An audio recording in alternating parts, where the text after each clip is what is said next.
Hello. Welcome. Welcome. So, just a little bit ago, I was locked out of my apartment, and all of this was here set up. After I spent the half hour it was putting it together. After I put it together, I got locked out, and now I'm in. So, exciting story, pretty awesome, right? Anyways, last time I did this whole live thing, I got a lot of messages from people interested in Ableton and how I'm set up using that. And to be honest with you, I only just got it set up and working 20 minutes ago. So it's finally kind of happening the way I want it to. But I figured I would show you this whole world over here and how that integrates with sound coming from this guy and sound coming from so the push, the board, the looper, the guitar, everything is running through this interface here, which is then feeding into the computer, which is running Ableton, and from there coming out of this Focusrite. And at the moment, just coming into this nifty L12 from Zoom and just using that right now to test. But the idea is that the whole band that's not going to run through here, which would just be a couple of the mics and maybe like a split off of one of the mics, so I can take one into here through the second channel, go into Ableton, and then the others are going to go into here.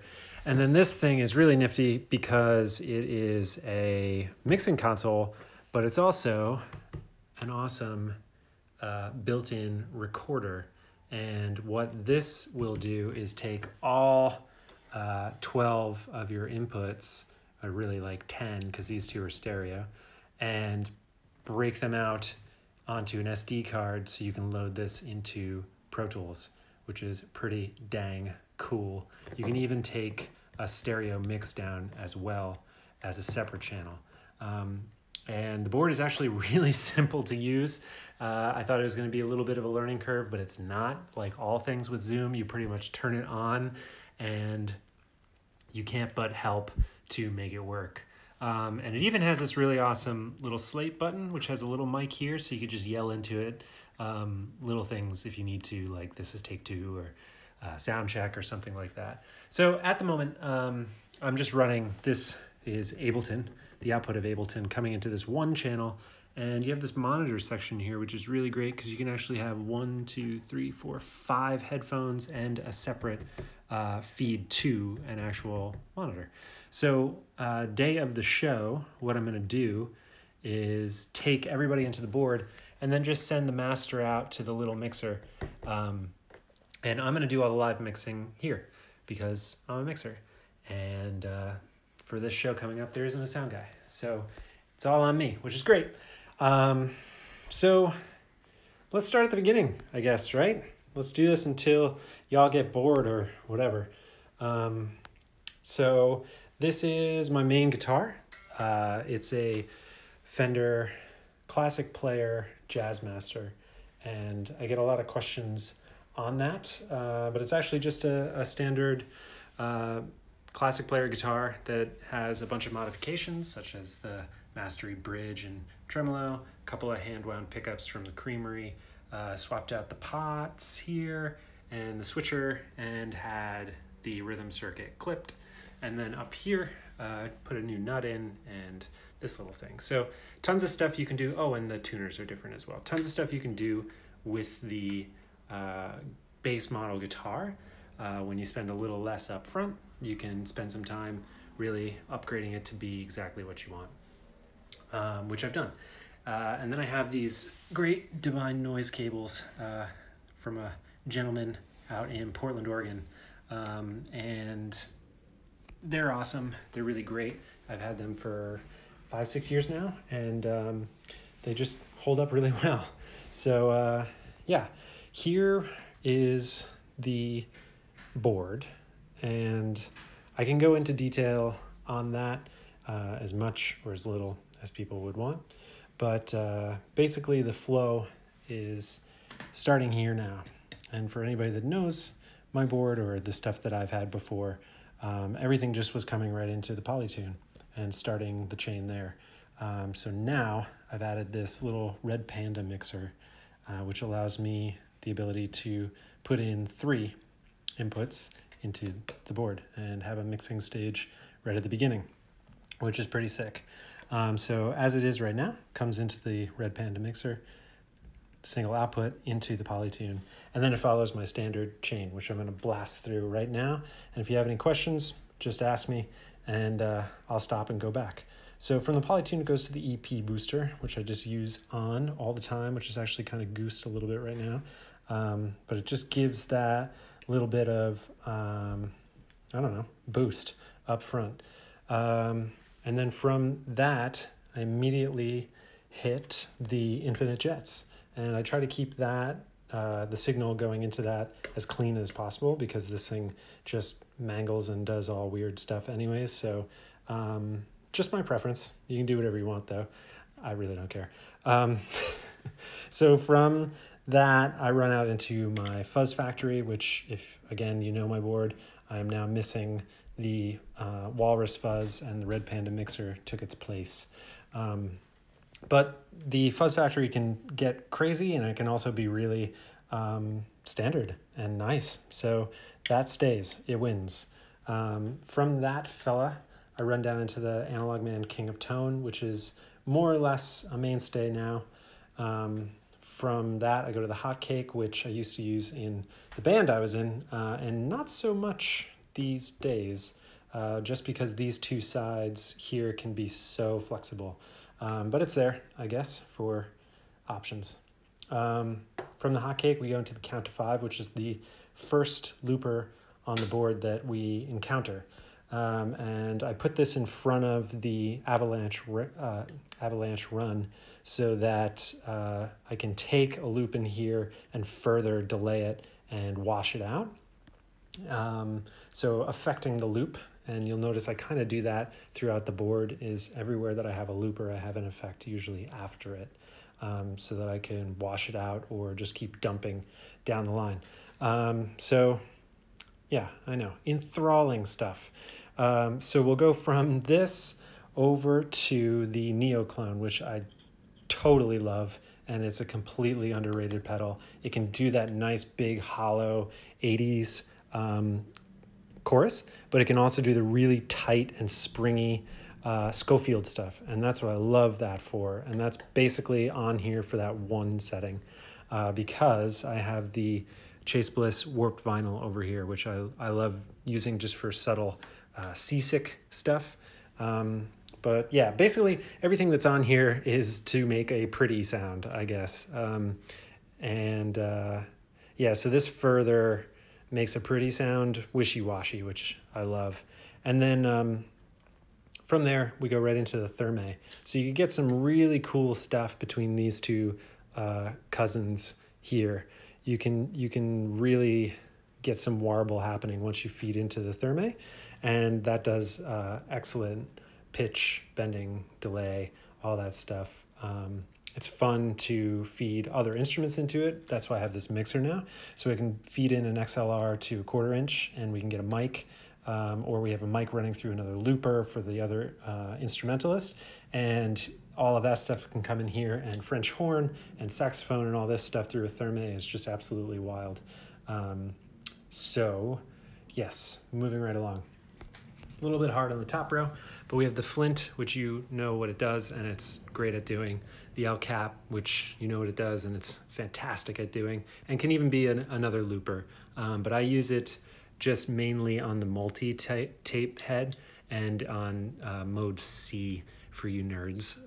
And I usually use that just for that weird tape up and down type of speed ramping stuff. So I love getting like a loop going through here, these 2 guys, and then kind of just bending the whole thing in time and space on here. And then further modulation will be the Helix, which I really like. And it's awesome that it's stereo, but I don't use it as stereo. So Cool to have the option, but it's just tremendous. Does the really great Gilmore stuff, and it can do really insane stuff too. So this always gets played almost every single time I turn on, and I don't even know what the settings are. I just leave them, and then wherever it ends up at the end of the set, it starts at. Then we go into my DD20 delay, which was actually the first big pedal I ever bought. And it's been on my board because you can have 5 different delay settings if you do it right. And I have it usually set on the manual mode, which is the first one, to 16-second delay, just because I'm a huge Nels Cline fan. And it's awesome to have 16 seconds of stuff because you pretty much forget what you fed into it. And by the time it comes back around, it's 16 seconds later and you're kind of doing this Frippertronics type of stuff. Yeah, okay, I'll pick up the pace here a little bit. So from that, I go into the Mercury 7, which is a great reverb. It does some really fun stuff up in these other pitch vector stuff. The shimmer's really nice. The 5th is cool. The octaves and the pitch up, I really like the pitch up if you have this kind of down and it does a subtle thing. Otherwise, just the straight up cathedra feeling is really great. And I roll out the lows because it can get a little woofy in a PA. I really like it, and I'm excited to use it on some synths and stuff. But yeah, excellent pedal, not going anywhere. And then that goes down to our final step on the board, which is the TC Ditto. Had the little one, really liked it, and then got this, and it's been on my board ever since. So for a couple of years now, can do great stuff when you're kind of taking the whole board and feeding it into the looper. You got a loop here, that's all great, one whole section and just one whole layer to the cake. And then you can, reverse and go half speed, which is my favorite stuff, is to quickly step between them. If you just double click, it'll flip between the 2 effects when you're in one of the effects.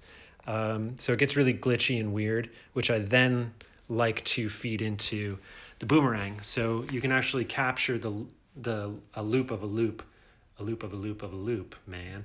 So you get 3 going here, and they're all asynchronous. So there are 3 independent that are happening, and it's just a total wash at that point. So it's a ton of fun. But yeah, so that's the front part of the chain. So the chain starts with the guitar.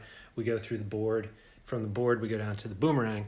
And then from the boomerang, we go into Ableton, which we're going into using this Focusrite pre here. And the reason I have this is because you can split the output. So you can have the alt output, which would be 3 and 4 on this, go to headphones. So you can actually set up a cue in Ableton, which I have right here. You can see 3 and 4 is going to my headphones. So all the tracks that are highlighted blue underneath are going to my cue, including my metronome. And up until today, like I said, like 20, 40 minutes ago, I just realized how to get this to work the way I wanted it to.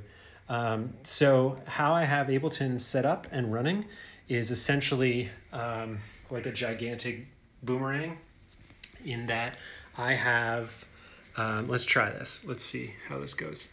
So I have 8 loops set up, and they're all places to just dump audio into. So the chain coming from the board into Ableton, everything starts right here at the input. And the input I have going through a looper, which I actually am going to modify today because I don't think I'm going to need that anymore. I was using the looper to determine the BPM of what I was feeding into it, but I decided to just map a foot switch to the tap tempo today, which was as easy as going andI'm, and now I just click my foot switch and there it is, which brings me to these guys. So this now is essentially a tap tempo, and this is for clip recording. So once I get something built up, I can tap the tempo out to figure out what it is, and then I'll get the click in my headphones. Once I get the click in my headphones, I can start programming in drums, synths, arpeggios, all that stuff, all in time. And then everything just stays in time now. So I have it set up for clip recording to be 1 bar. So once I step on the pedal anywhere within that 1 bar, it's going to trigger on the next downbeat, and will start recording the input into all of these. So basically, I'm input monitoring this. I'm not listening to it come back out. So it's going into each one of these tracks, which is then going into a group, and I'm listening to the output of that group. So this way, you don't double up, which is really confusing coming from a Pro Tools background. So I get it, and I know that I'm saying a whole bunch of shit that doesn't make sense, and that's cool. But okay, so once you get everything into Ableton, I have this going to a group, and on the group, I have these 2 effects. You can load up as many as you'd like, but I found that having a filter and a phase, which I'm using the Phase Mistress from Sound Toys, is awesome. And that maps out over here onto the push. So now I basically don't even have to touch the computer at all. Coach Sherrick, it is a lot of weird shit, man. I know, you'd be surprised that I even see the light of day sometimes. But anyways, I don't even have to touch the computer then. So once this whole world gets set, I'm mainly staying over here. I'm using all of this stuff to control this, which then again is being fed into this board, which is recording the entire thing in multi-track fashion, so that after the show, you just pop the SD card out and load it into Pro Tools, and you're mixing and you have a dry board feed of your show, which, as anybody that's ever had a live board feed knows, sounds like shit. So it needs to be mixed and blended in with another Zoom that I'll put out just to do the XY stuff in the room. So that was pretty long. It was a very long-winded way to say that I got everything going. So the filter is really cool because you can turn it on and off just with a couple of button clicks right here. And you can filter sweep your whole loop chain of your guitars and all of your live inputs. I then have Ableton set up to be broken out into colors. So all the red stuff are drums and percussion, and that can all be played just by going over to the push, and you're in the blue world, and then you get into drums. So you can just play on the pads. And like I said, you're hearing the click in your headphones, but the audience isn't hearing the click. So you can even step sequence stuff just by putting it in, and it starts playing. And you can probably hear that right there. But yeah, it's a great way to do what I guess I'm trying to do. And going to do it live actually on September 28th at this place called the Loading Dock Theater. And it's going to be a ton of fun. So for those of you that aren't in the New York area, I'm going to have a live recording of it, obviously. And yeah, so for anybody that's got to go, it was nice seeing you. But for anybody that wants to hang on until my phone dies of a battery, let's keep talking about Ableton a little bit. So I've got all the different drums here. You can see the names at a glance. And then the different synths, which I just have some of my favorites pulled up, but you can load as many as your computer can handle. And you can kind of just step through them, and they'll click through. And then you have all of your loops that come up here, which you can see right now, they're all kind of just triggered, being waited. They're waiting to be played. So you can do some live mixing on the fly during the show. So you can record in, you get your whole thing going, you got a couple of layers, and then you can just go right to the mix tab, and you can pan them, you can pull their volume down, and you can actually, what I love the most about this is do some live stuff with some sends. So right now I only have 3 sends set up, and that was just by choice. And if we go over here, my 3 sends are a verb channel, a delay channel, and then the crystallizer. So on the verb channel, I actually have a couple of different reverbs going on. Only one is active at the moment, but I have the ability to just click this on from the push, as well. But right now I just have the Valhalla Vintage Verb set because damn, it just looks cool, right? But it actually sounds great. And then this Outer Space, which is a Max for Live device and is pretty sick and just really nice, but it's a little subtle for how I have it set up right now. So if I want to affect something, I want to just hear it kind of wash out. So that's why I went with the Valhalla as what's on. In the delay, which is my B effect channel, I have just a built-in Ableton delay. The built-in devices are really awesome, and this one is in sync. So I have it set to sync. So this way I know that all my repeats are going to be in time, which is really cool. You can always unsync it, or you can go to the Echo Boy, which I have as a standby, and can take it out of MIDI and just have it kind of do its own thing. And then the last channel I call the crystallizer, just because I have the crystallizer on it. That thing can run away from you really quickly. And then the primal tap, which is like Daniel Lanois in a box, basically, and is modeled after some device that I'm sure somebody else knows.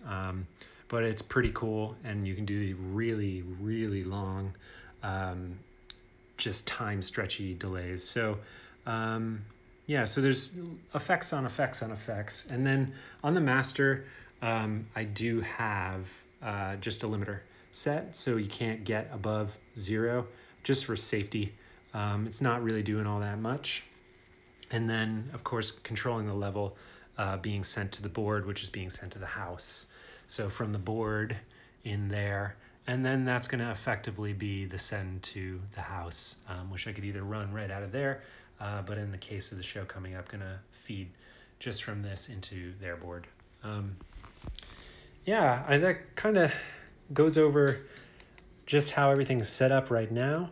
The push device is really awesome because it puts everything right at your fingertips, and obviously it looks really cool, but you can also set up all of your drums and all that stuff and play by hand, which is really helpful when you got a live show going.